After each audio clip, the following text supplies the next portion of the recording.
Nous allons commencer, si vous voulez bien, le shiur sur le parasha de Pekoudé et les Pekoudé ha-Mishkan, Mishkan ha-Edut, Asher Pukad al-Pi Moshe, Avodat al-Viyim, Beyad Itamar ben Aaron ha-Kohen. On n'est pas allé très loin, c'est le premier verset. Et les Pekoudé ha-Mishkan. Qu'est-ce que c'est que cette notion de Pekoudé ha-Mishkan? On va d'abord traduire. Pekoudé, c'est le compte. Beparashazu nimnu kol mishkale nidvat amishkan la kesev la zan. On a fait les comptes. On fait le compte de tout ce qui a été donné, de tout ce qui a été créé, de tout ce qui a été construit. Et on dit mishkan, mishkan, deux fois le mot mishkan. Ha-mishkan, mishkan ha-edut. Pourquoi est-ce qu'on répète deux fois le mot mishkan? Ha-mishkan, mishkan ha-edut. A priori, c'est une redondance inutile. Évidemment, les commentateurs se saisissent de cette redondance. Shnei pe'amim dit Rachid, deux fois. Remez le mikdash shenit mashken bishnei churbanim al avonoten shel Israël. C'est une allusion au Beth Hamikdash qui a été pris en mashkon. Alors ici, à Botaï, il y a un jeu de mots entre guillemets. Il y a une utilisation d'un terme à pour deux raisons, deux explications qui ont l'air complètement étrangères l'une à l'autre, mais que nous allons essayer d'interpréter ensemble, si vous voulez bien. La notion de Mishkan et Mashkon. Alors Mishkan, on sait que ça veut dire résidence. Mishkan ha-Shechina, c'est le lieu où réside la Shechina, Mishkan. Et pourtant, Rashi nous dit, Shnei pe'amim, c'est écrit deux fois le mot Mishkan, Remez la Mikdash. C'est une allusion au Beth Hamikdash. Nit mashken. Alors là, il introduit un nouveau terme. Nit mashken, smilachon, mashkon. Mashkon, ça veut dire un gage. Bishnei churbanim. C'est quoi le gage? C'est qu'Akadosh Baruch Hu, il a pris, il a encaissé lorsque vous avez un gage. Comment ça se passe? Je te dois 100 euros. Tu me dis que si tu ne payes pas les 100 euros, je prendrai l'objet que tu m'as donné en gage, en garantie. Je vais pouvoir me payer sur l'objet que tu m'as donné en garantie. Ça, c'est la notion de Mishkan, de Mashkon. Et donc, lorsque je te donne, il y a le Beth Hamikdash, Akadosh Baruch Hu dit, vous avez des dettes, les Juifs, vous avez des dettes, vous avez fait des avérotes, vous devez payer. Comment on paye, nous? Eh bien, Akadosh Baruch Hu se sert du Mashkon. Il se sert du gage. C'est quoi le gage? C'est le Mishkan. Mishkan, Mashkon, c'est vrai que c'est les mêmes mots, les mêmes lettres. Et donc, il y a deux reprises. Pourquoi c'est écrit deux fois le mot Mishkan? Parce qu'il y a deux Mashkon, deux Beth Hamikdash qui ont été pris. Ces deux Beth Hamikdash qui ont été pris, c'était pour payer la dette du Bnei Israël envers Hachem. Donc, on est bien dans cette image du Mashkon. Et quatrième mot dans cette phrase, qui n'est vraiment pas évidente, Mishkan ha-Edut. Edut, c'est quoi? Le témoignage. Et doute le Israël shiviter lahem akadosh baruch hu al maaseh ha'egel shari ishra shrinato benehem.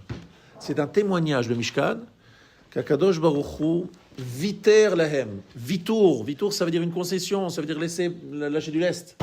Akadosh baruch hu a lâché du lest sur l'action du Vaudor. Ils ont créé un Vaudor et Akadosh baruch hu viter ishra shrinato benehem. La preuve, c'est qu'il a installé sa shechina parmi eux. Donc on a ici quelques mots dans le début de la paracha qu'il faut essayer d'expliquer. Vous savez que c'est une paracha où il y a évidemment des rémazim incroyables que vous connaissez tous par cœur par les années précédentes. Je les rappelle néanmoins pour ceux qui auraient pu, chas v'shalom, oublier les rémazim de l'année dernière ou de l'avant-dernière ou l'avant-dernière, qui se trouve dans le Baal HaTurim, pour ceux qui aiment les guématriotes et les contes et les machins, ils vont être servis. Le Baal HaTurim, dans la paracha de Pekoudé, nous rappelle qu'il y a à de nombreuses reprises Ka'asher Tziva Hashem et Moshe. 18 fois. Yutret Pe'amim Ka'asher Tziva Hashem et Moshe, ou Kechol Asher Tziva Hashem et Moshe, 18 fois. Ou Kenegdam Tiknu Yutret Brachot. Et par rapport à ces 18 fois Kasher Tziva Hashem et Moshe, on a instauré les 18 bénédictions. C'est quoi les 18 bénédictions? Shmoneh Esrei.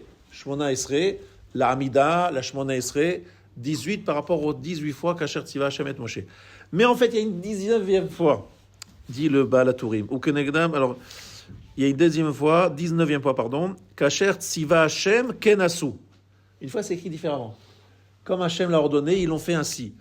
Tiknu keneged birkat aminim, c'est la bracha qu'on a rajoutée, qui est la malchinim velaminim ateitikva, qui est la 19e bénédiction. Donc il y a en fait 19 fois, alors 18 fois c'est identique, c'est sous la même présentation, et une 19e fois c'est fait sous une autre forme.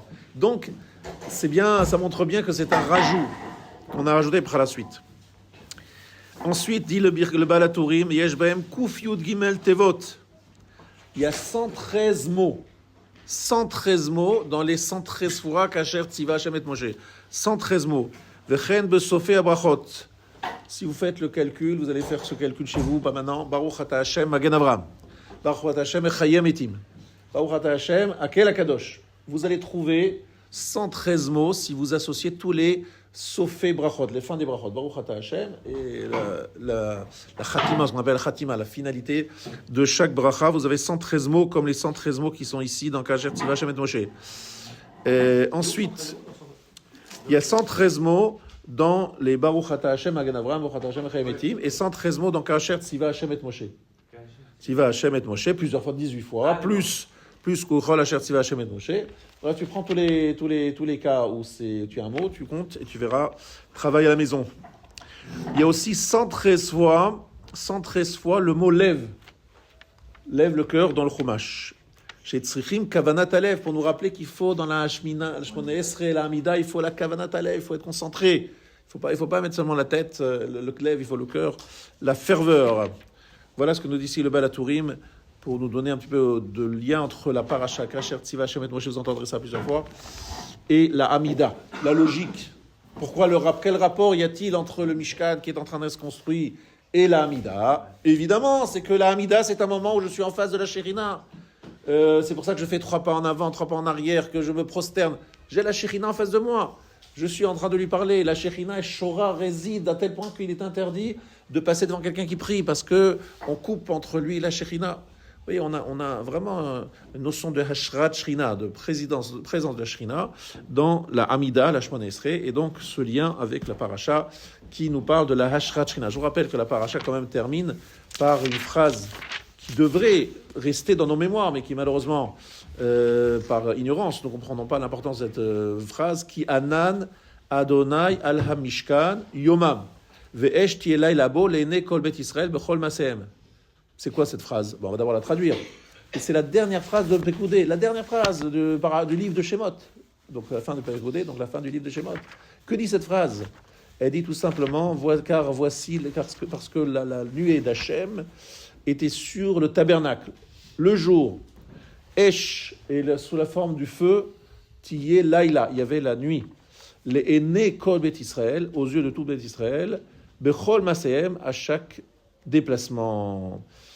Alors, pas seulement pendant les déplacements aussi, mais tout simplement, on nous voit ici quelque chose de très intéressant, c'est que le Ramban Nachmanide, au début de Parashat Shemot, au début du livre de Shemot, dans sa Hagdama, dans son introduction, il dit, messieurs, toute la raison pour laquelle le livre de Shemot est découpé de la sorte, pourquoi le livre de Shemot est découpé de la sorte? Quelle est la question? On aurait dû couper le livre de Shemot après Mishpatim, où on a fini de raconter la sortie d'Égypte et Matan Torah. Pourquoi faire introduire dans le livre de Shemot les descriptifs du Mishkan? Il y a cette place. Et donc on nous répond parce qu'en fait, et ça aurait été plus logique de le mettre dans le livre de Vayikra, où on nous parle des sacrifices, du rôle des Kohanim, etc. Franchement, Mishkan, c'est plutôt dans Vayikra. Réponse, nous dit le Ramban, parce que sortir d'Égypte, être nigal, être délivré du galout, c'est pas physiquement sortir d'un lieu, c'est arriver à retrouver la situation, l'état des Avot, Akdoshim, des patriarches, qui avaient la Shekhinah sur eux, qui était ce qu'on appelle Merkava la Shekhinah. Ils étaient le char céleste.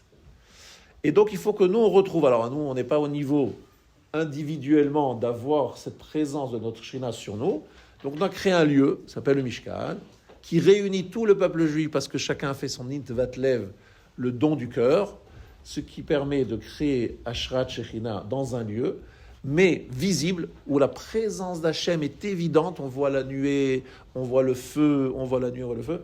Donc on voit une présence divine évidente. Et là, nous dit le Ramban, on est Nig'alim, on a été libérés, parce que la Shekhinah est parmi nous. Avant d'avoir, en permanence, vous avez compris, au moment de Beth Amikdash, du matin de Torah, ça a été un rendez-vous, mais unique, un rendez-vous unique. Donc c'est quelque chose qui n'est pas du permanent. Nous, on veut retrouver la permanence de la relation qu'il y avait entre Akadosh Baruch Hu et les Avot Akdoshim. Et c'était Merkava la Shekhinah. Et quand on le retrouve, lorsque le Mishkan est inauguré, terminé, et que Anan Hashem, la nuée d'Hashem, remplit le Mishkan à tel point que Moshe ne peut pas rentrer, tellement il y a de présence divine dans ce Mishkan. Ça, c'est la Géoula. Et c'est très important d'entendre ça. La Géoula, c'est pas revenir dans l'État d'Israël et construire. La Géoula, c'est lorsqu'on construit le troisième Beth Amikdash et qu'il y a la Shekhinah qui réside sur le Makom Amikdash. Et c'est pour ça que vous entendez des gens faire la guerre, ils appellent ça El Aqsa, c'est-à-dire ils se battent pour le mont du Temple. Et tout le temps, c'est ça le sujet, que reviennent nos ennemis, nous disent El Aqsa, parce qu'ils veulent le message qu'Hachem nous envoie en disant le Eretz Israël, l'enjeu d'Eretz Israël, l'enjeu géopolitique international, c'est Makom Amikdash, le lieu du Beth Amikdash. C'est pas la Knesset, c'est le Beth Amikdash. Et ce Beth Amikdash, tant qu'ils disent on ne l'aura pas sous notre domination, etc., on ne fera pas la paix. Voilà, et toute l'attaque du 7 octobre, c'était une attaque pour El Aqsa. Et dans chaque maison palestinienne, il y a une photo de El Aqsa. C'est une photo, un tableau, un machin, dans chaque maison palestinienne dans Gaza. Et en fait, le message qu'Hachem nous envoie dit, mais est-ce que vous avez compris la centralité, l'urgence absolue de réinstaller la Shekhinah sur l'endroit du Beth Amikdash. Ce n'est pas en marchant sur l'autel et en énervant, en excitant la colère des Arabes qu'on va obtenir la reconstruction du troisième Beth Amikdash.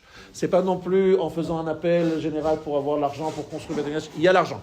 Pour une fois, pas besoin de faire d'appel, et même avant fait d'appel, on a déjà l'argent. Mais le problème n'est pas ça. On a besoin d'avoir le mérite, d'avoir le Keli. Nous soyons des Kelim, c'est-à-dire des personnes capables de recevoir et de vivre à côté de la Shekhinah. Il faut qu'on soit au niveau.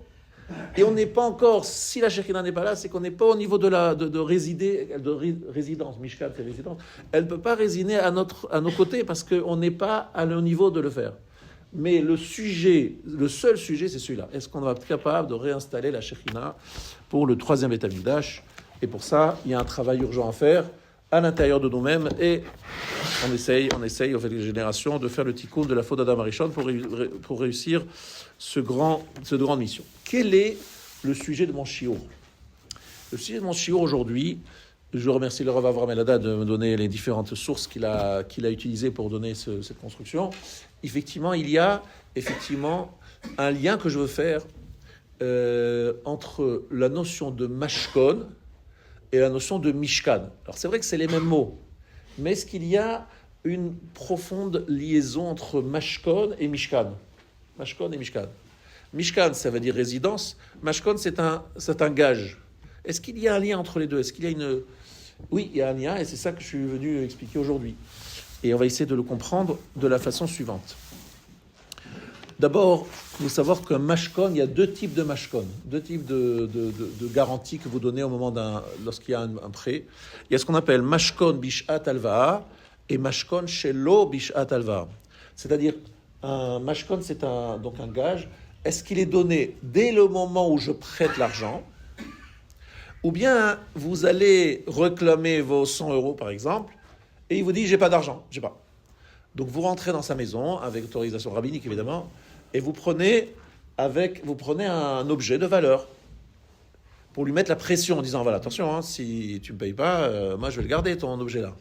Ça lui met une pression. Et là-dessus, il y a cette halakha que si c'est un habit qu'il utilise la nuit, un pyjama, il faut lui rendre la nuit. Si c'est un habit de jour, il faut lui rendre le jour. Et après, chaque fois, vous le reprenez. Vous avez compris, c'est plus un casse-tête qu'autre chose. Mais en tout cas, lui, il a une pression parce qu'il sent que, voilà, il faut qu'il paye, il faut qu'il rembourse.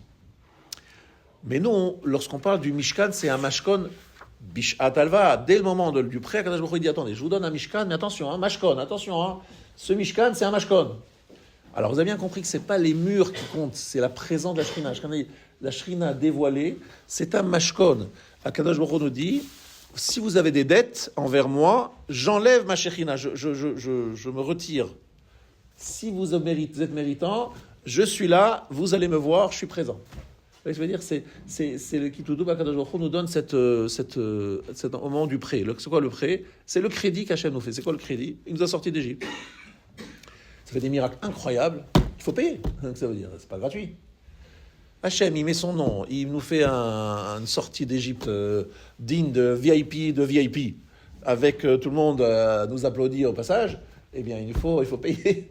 C'est comme toutes les grandes prestations. Vous faites un beau mariage, vous faites venir des décorateurs, et après c'est payant. Comment on paye? En acceptant la Torah et en accomplissant la Torah. Mais si on n'accomplit pas la Torah, Hachem dit, il y a une dette là, excusez-moi, là, vous avez une dette à payer, elle n'est pas payée encore là.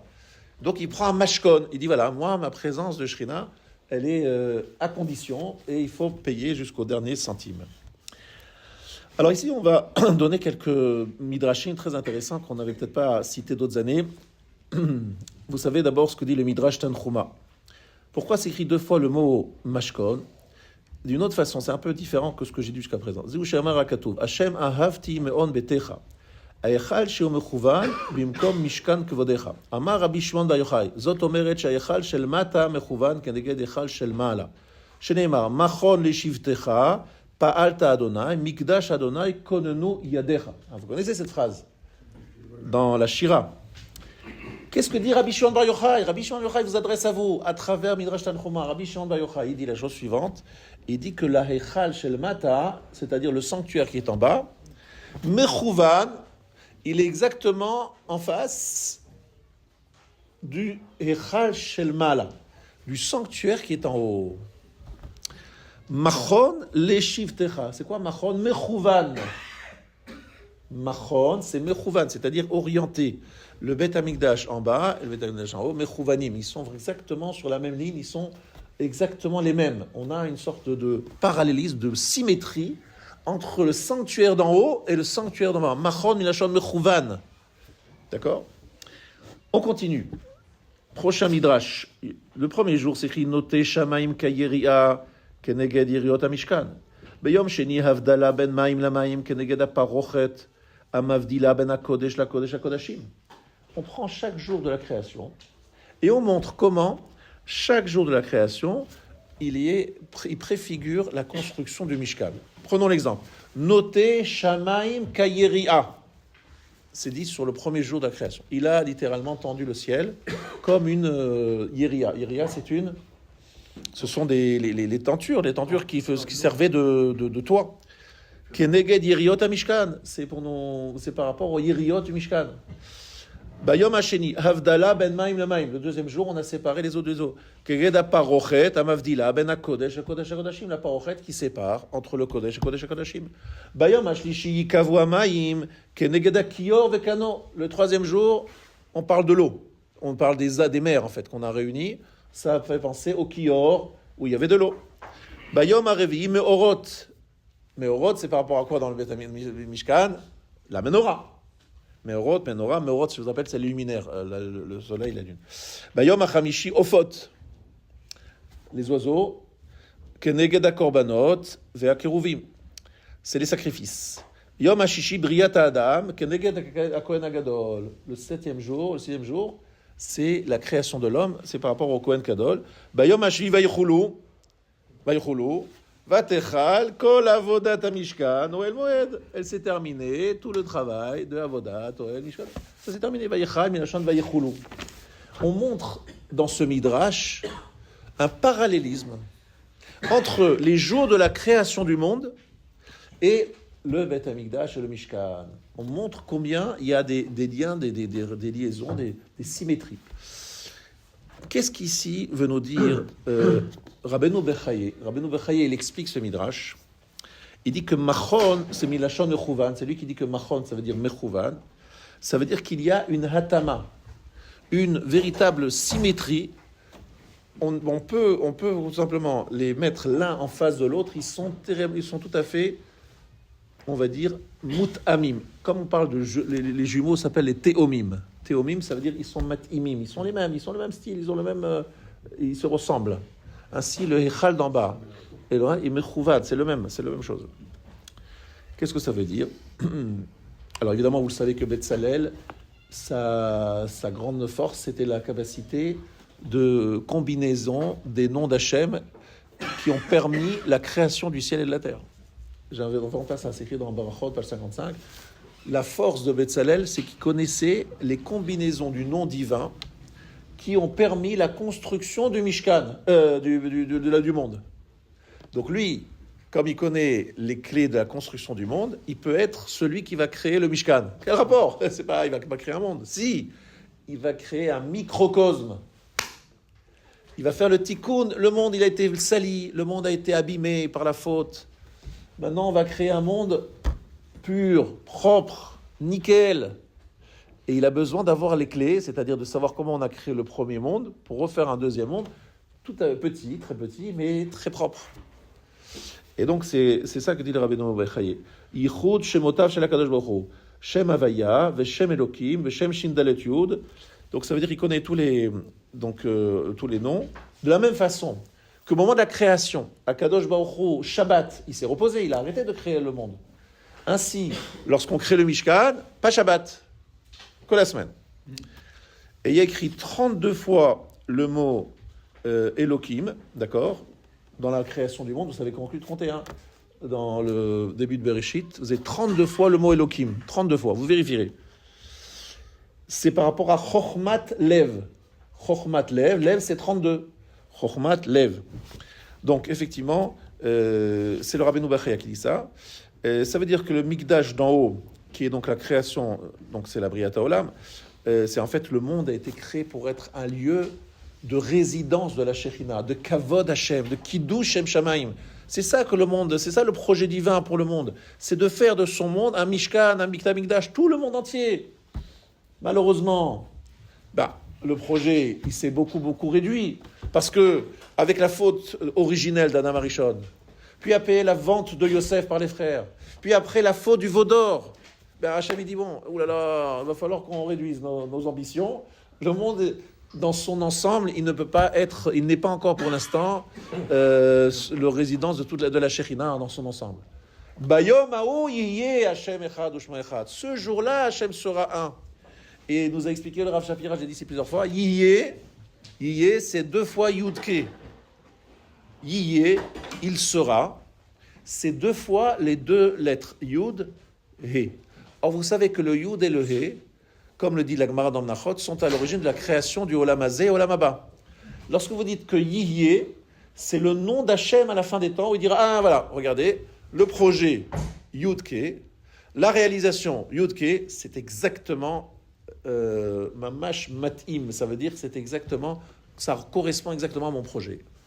Lorsque vous avez réalisé quelque chose, et c'est très rare sur Terre, de se dire, j'avais un projet, je pensais faire ceci, cela, et ce que j'ai réalisé, c'est exactement ce que j'avais projeté, c'est magnifique, c'est exactement ça, c'est dans les moindres détails. Ah, vous êtes content, mais c'est très rare, on est d'accord, parce que dès qu'il s'agit de création, il y a des problèmes, il faut faire des psharot, des arrangements, il y a des problèmes techniques, il y a des problèmes avec les voisins, il y a des problèmes avec les machins. Bref, il y a toujours des problèmes, et il faut trouver des arrangements. Mais le but, c'est yiyeh, c'est que ça soit exactement comme je l'avais prévu. C'est ça que vous voudriez. Yiyeh, il sera.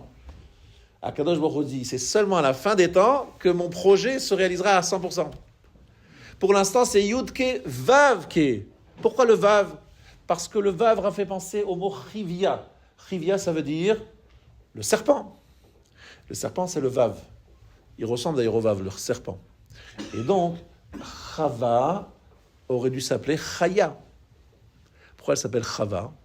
Parce qu'elle a écouté le serpent. Donc elle a pris un Vav au lieu du Yud. Elle est devenue Chaya, Chava, parce qu'elle s'est laissée entraîner par le Vav, le Nachash. Yiyeh, c'est le nom d'Hachem, mais il est devenu Yudke, Vavke, parce que le serpent, il rentre au milieu. Le serpent, dans le projet divin, eh bien, effectivement, il a eu son action. Donc c'est Yudke, Vavke. Mais un jour viendra, on redeviendra Yiyeh et Chava, Chaya. Voilà, vous avez compris, c'est ça le sujet. En attendant, pour y arriver, qu'est-ce qu'on fait? On demande à Kadosh Baruch Hu, nous dit, voilà, je vais vous créer un Mikdash en bas, un Mikdash en bas, qui est parfait. Un endroit pur, Kadosh, sanctifié, consacré, parfait, il n'y a rien à redire.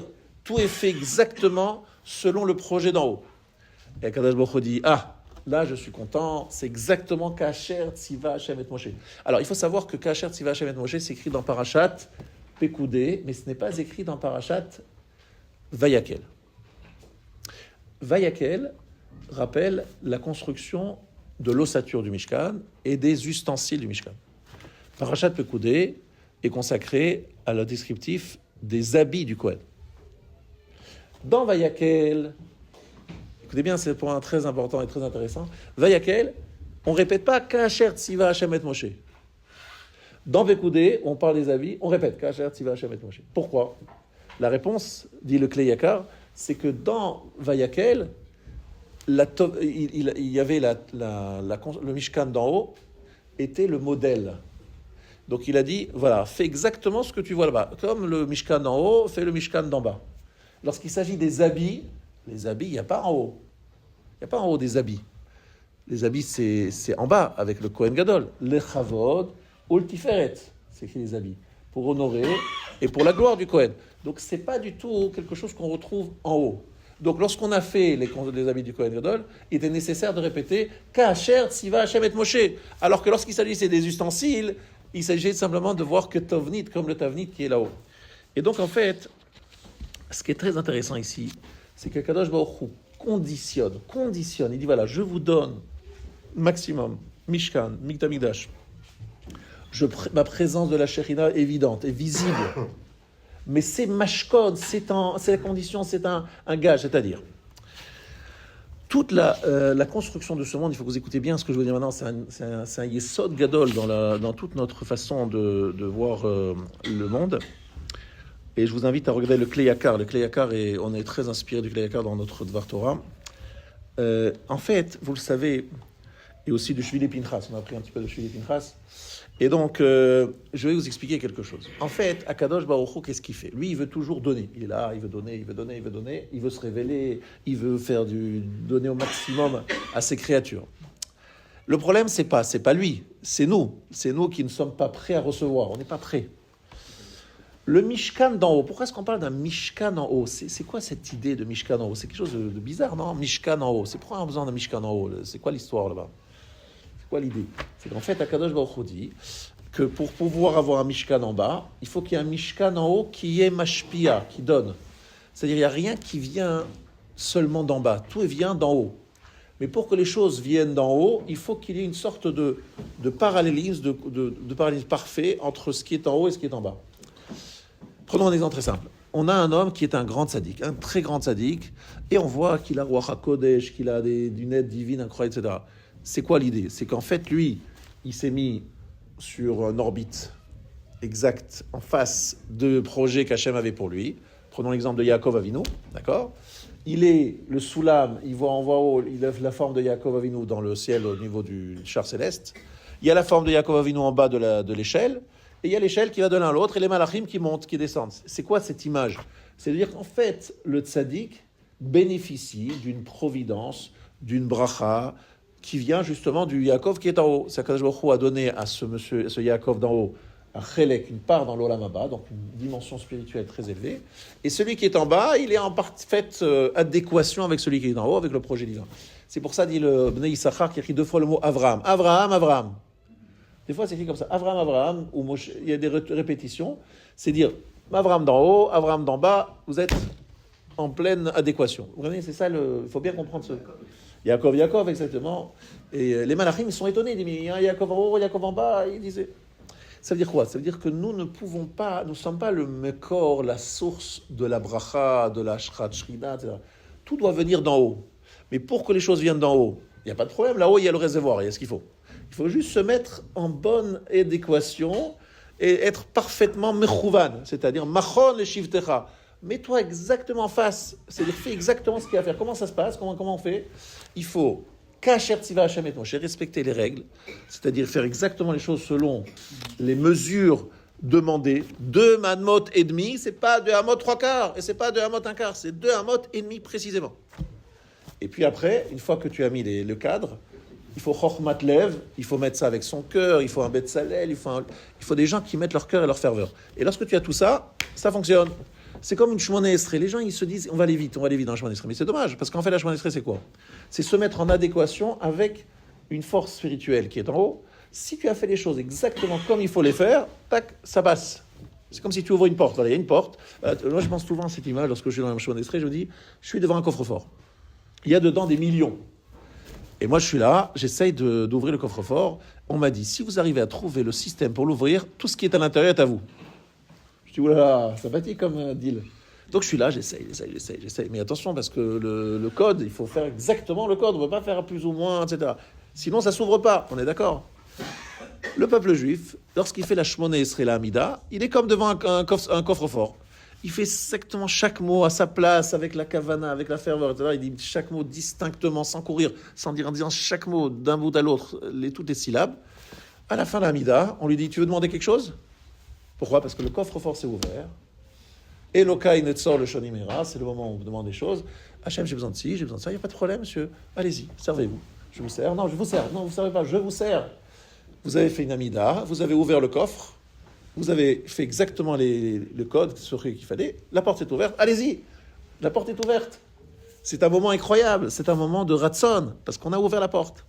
Le Mishkan, c'est la même chose. Akadosh Baruch Hu dit, faites exactement le Mishkan comme je vous ai demandé. Vous faites un Mishkan comme je vous ai demandé, hop, directement vous connectez. Aujourd'hui, on va parler en termes modernes. Vous vous connectez avec le Mishkan d'en haut, et hop, tac, ça vient, c'est ouvert, et tout se passe bien. Vous avez compris le principe? Mais c'est très intéressant parce que vous allez me dire, ça veut dire quoi un Mishkan en haut, quoi? Il a l'air de quoi le Mishkan en haut?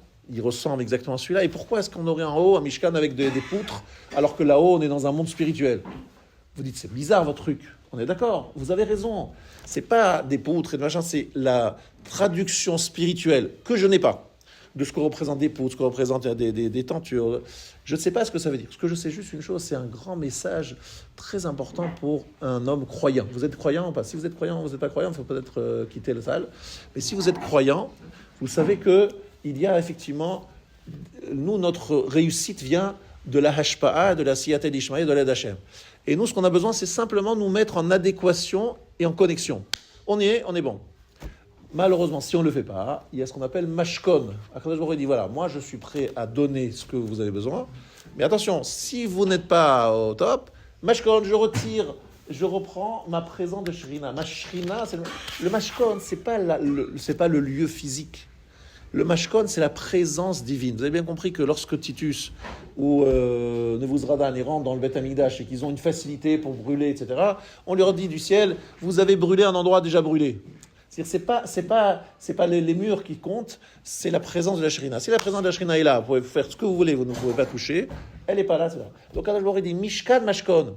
Ça veut dire, vous voulez réussir à obtenir ma présence évidente, pour cela, vous avez un Beth Amikdash qui doit être respecté. Vous ne respectez ce Beth Amikdash, moi je me retire. Pourquoi il se retire? Je vous ai déjà dit plusieurs fois, c'est une façon de nous aider à nous aussi, parce que s'il est présent, il est obligé d'être beaucoup plus rigoureux que s'il est absent. Vous avez un adolescent, il y a certains ici qui ont des adolescents autour d'eux, ils savent qu'il faut savoir garder une distance. Si vous êtes tout le temps à côté et que vous voyez toutes leurs bêtises, ça vous rend fou et vous êtes obligé de réagir. Et c'est pas bon pour lui ni pour vous parce que votre relation va s'abîmer. D'un autre côté, si vous faites attention, vous ne regardez rien, catastrophe, ils font n'importe quoi. Donc il faut savoir trouver une vision. Je fais semblant de voir. C'est-à-dire que je garde une distance, intelligence bien mesurée pour pouvoir en même temps intervenir quand il faut et en même temps ne pas trop intervenir. Akadosh Baruch Hu dit voilà, je préfère ne pas être évidemment parmi vous parce que si je suis évidemment parmi vous et que vous conduisez comme vous vous conduisez, c'est une catastrophe, je suis obligé de réagir et ça va être très fâcheux pour vous. Donc Mashkon et Mishkan. Maintenant Rabotai, regardez bien la notion du Kohen. Le Kohen Gadol, vous le savez qu'il n'est pas là par hasard, comme le dit le Shloah Akadosh. On va étudier un Shloah Akadosh. Ata nevaer, inyan Aharon, shiu tikun Adam. Le Shloah Akadosh, les mots. Il dit, Aaron, c'est le tikkun de Adam Arishon. Kvar katavnu, shetachlit haolam u ba'avur Adam. Le but du monde, c'est pour l'homme. Ukshechata, lorsqu'il a fauté l'homme, kilkel et atzmo, bet kol haolam, il a abîmé lui-même et tout le monde. Ve'aya kol ra'ui lachzor le tikkuno be'matan Torah. Tout aurait dû se réparer par Matan Torah. Ach shechazru ve'kilkelu ba'egel. Malheureusement, ils ont tout réabîmé au moment du veau d'or. Achkar chazar ktsat le tikkun. Après, ils ont fait un petit tikkun. Dainu al yedei hamishkan, shiut siur haolamot umore b'briya chadasha. C'est comme une forme de monde, une nouvelle création. Ve'adam shenitrachek azai bimkomo, Aaron itkarev. Et alors que Adam s'est éloigné, Aaron s'est rapproché. Venaasu bigde kodesh l'Aaron ubanav bimkom kotnot or shegaram Adam arishon chelef kotnot or. Les habits du Kohen Gadol viennent tout simplement faire le tikkun des kotnot or, des tuniques de lumière qui ont été perdues par Adam Arishon, et il a eu à la place des kotnot or avec un ayin, avec note de peau. Ça veut dire quoi? Dit le Shla Kadosh, Aaron à Kohen, c'est le tikkun Adam Arishon, c'est celui qui a retrouvé les habits perdus par Adam Arishon. Et le Beth Amikdash, le Mishkan, c'est un lieu dans lequel la faute est un petit peu metouken, est un peu réparée. Maintenant, lorsque Israël font la volonté d'Hachem, tout ce qui se passe ici, vous savez ce qu'on appelle Itarotuta Beleala. En fait, il y a toujours cette notion de réveil d'en haut et réveil d'en bas. Dit le Shvile Pinchas, le seul homme capable de faire le boulot qu'on est en train de parler, c'est Moshe et Aaron. Alors, il faut savoir Moshe dans quel rôle et Aaron dans quel rôle. Moshe, Mechetzio umata ish, ou Mechetzia umaala elokim. Il est à moitié en bas, il est ish, il est homme, et la partie du haut, il est elokim. Moshe Rabbeinu, par sa kedusha, il est lui-même un Beth Amikdash d'en haut et Beth Amikdash d'en bas. Puisqu'il est en moitié elokim et moitié homme.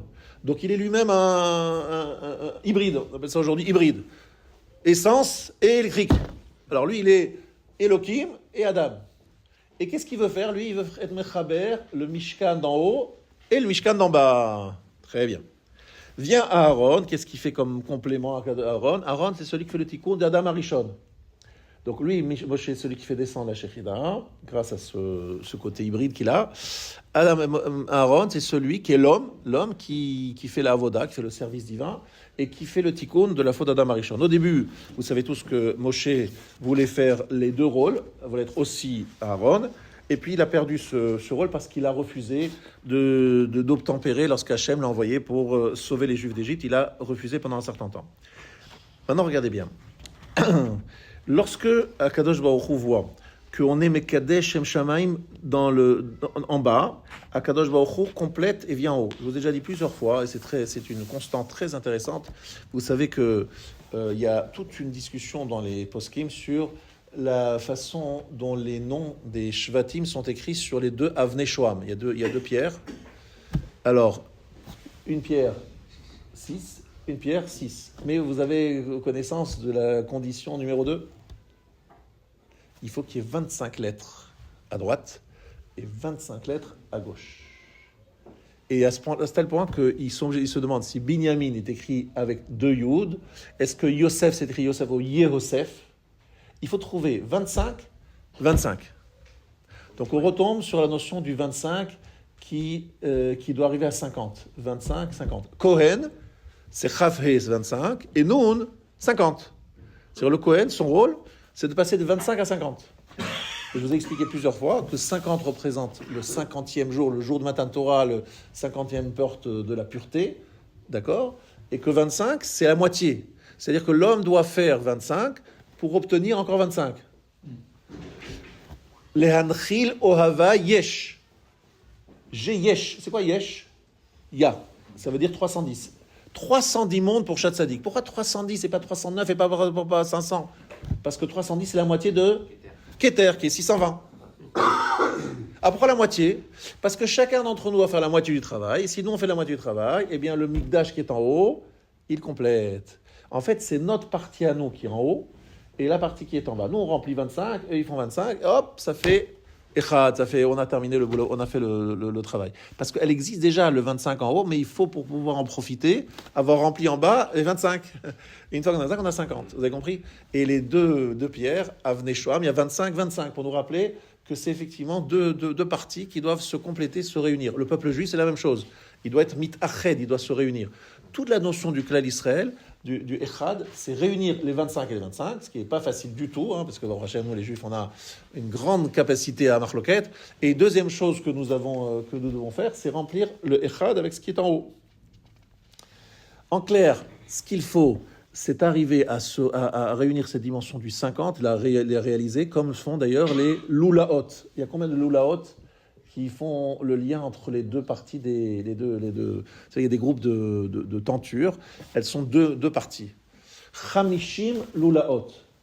Il y a 50 lieux de liaison entre une yéria, un groupe de yériot, un groupe de tentures, et un deuxième groupe de tentures, et ça se passe au milieu du Mishkan. Au milieu du Mishkan, vous avez Chamishim Lulaot. Regardez bien, c'était dans Parashat Vayakel et Parashat Trouma. Pourquoi 50 ? On n'a pas pris 50 par hasard. Pourquoi pas 40 ? Pourquoi pas 60 ? 50. Donc on a ici effectivement une sorte de remèze, d'allusion à la dimension du 25 devient 50, du 50. Tout ça, c'est quelque chose qui doit nous rappeler que l'endroit du Beth Amikdash, c'est dans l'endroit dans lequel Akadosh Baruch Hu veut nous dire, je vais... Alors, en fait, le Rav nous avait dit, Mishkan, c'est Mashach Nun. Celui qui attire, qui tire le Nun. Meshicha, c'est tirer. Mashach Nun, d'accord ? Alors, encore une fois, le mot Mashach, attention, Meshicha, ça s'écrit avec un Chaf. Parce qu'il y a Meshicha avec un Chet, qui veut dire onction. L'imshoach, mashuach, etc. Le mashiach, c'est avec un chet. Mashach meshicha, dans la Gemara, meshicha, c'est tirer un objet vers soi pour faire un kinyan. Mishkan, c'est mashach nun. Pourquoi ? Parce qu'il nous a fait sortir de Metzar, Yudmem. Metzar, c'est l'endroit fermé, Mitzraïm. Yudmem, ça fait combien ? 50, 12, 10, c'est 40. Yudmem. Tout ça pour sortir du Yam Souf. Donc en fait, il y a une sorte de volonté de réussir à amener à Aharon. Aharon, c'est quoi ? C'est un jeu de mots. Re'a Nun, celui qui voit le Nun. Ça, c'est le Aharon. Re'a Nun. Donc, vous voyez cette constante du 50 qui revient et qui doit être en fait un message pour nous. Nous, on fait 25, lui, il fait 25, et on arrive à... Et donc, grâce à quoi ? Mishkan d'en haut, Machon Leshitecha. Machon Mechouvan. Voilà ce qu'il nous dit ici, l'Orbenou Bachaye. Alors, exactement. Akadosh Baruch Hu, normalement, ça vient de haut en bas. Sauf qu'Akadosh Baruch Hu a dit, pour pouvoir donner de haut en bas, il faut que d'abord, il y ait un éveil d'en bas. Sauf que l'éveil d'en bas, il ne demande pas qu'il soit absolu, à 100%. À partir d'une certaine mesure, il dit, bon, je sens qu'il y a eu un vrai travail de votre part, je réagis. Donc c'est ça le cadeau qu'Hachem nous fait. D'un côté, il nous dit, ça doit commencer par en bas. D'un autre côté, il y a une seule fois où c'est une exception, où c'est venu d'en haut à 100%, il n'y avait pas en bas quelque chose, c'était Pessah. Et c'est pour ça que ça s'appelle Shabbat, Mimachorat à Shabbat. Parce que c'est un jour où Hachem nous a donné des... Alors, on a fait des efforts. On a pris le Korban Pessah, on a fait la Brit Mila, mais ce n'était pas suffisant pour payer tout ce qu'on a reçu ce soir-là. Alors, Kadosh Baruch Hu a dit, je vous donne un crédit, c'est Shabbat, c'est offert, c'est cadeau, mais attention, à crédit, c'est pas vraiment un cadeau.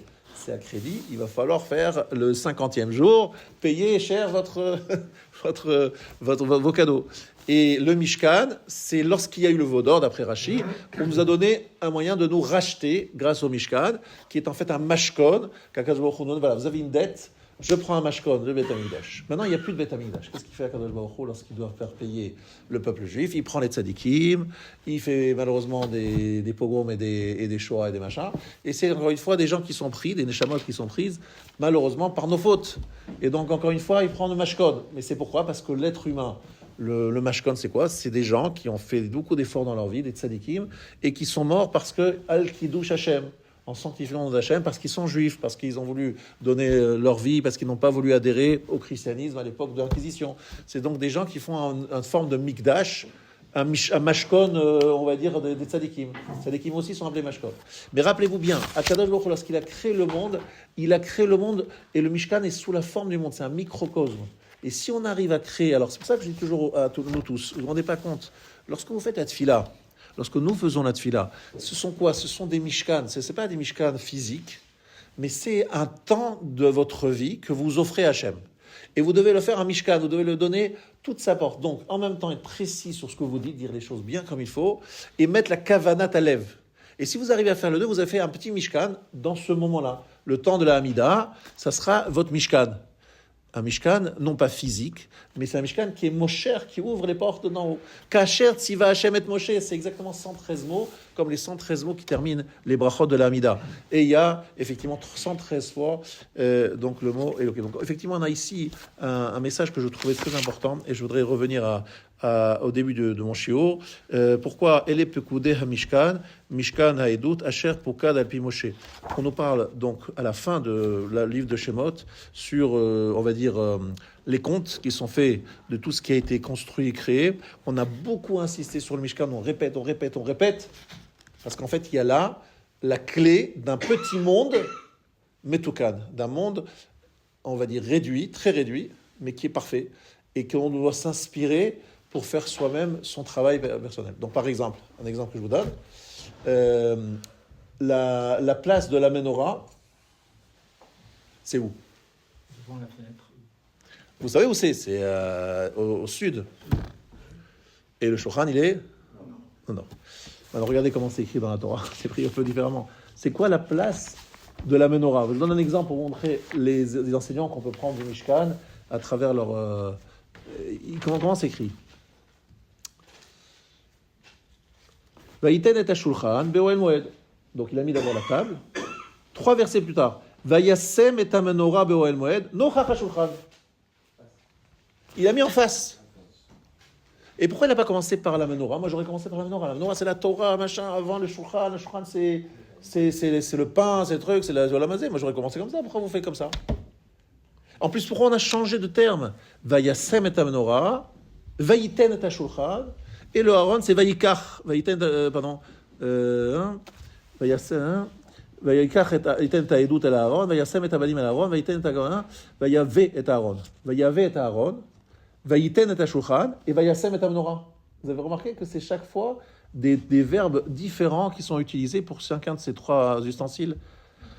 Sur l'Aaron, je répète, c'est écrit Vayavé, il a amené, Vayiten, il a mis la table au nord, et Vayassem et ha-menorah, nochach ha-shulchan. C'est incroyable. Et même j'ai vu un rav qui disait, mais en sortant du Kodesh HaKodashim, tu viens de placer l'Aaron, Kodesh HaKodashim, tu as mis l'Aaron. Tu sors, à ta droite, tu as quoi? En sortant, tu as la menorah. On doit toujours commencer par la droite. Donc pourquoi tu commences par la menorah, par le shulchan? La place de la menorah, c'est face au shulchan.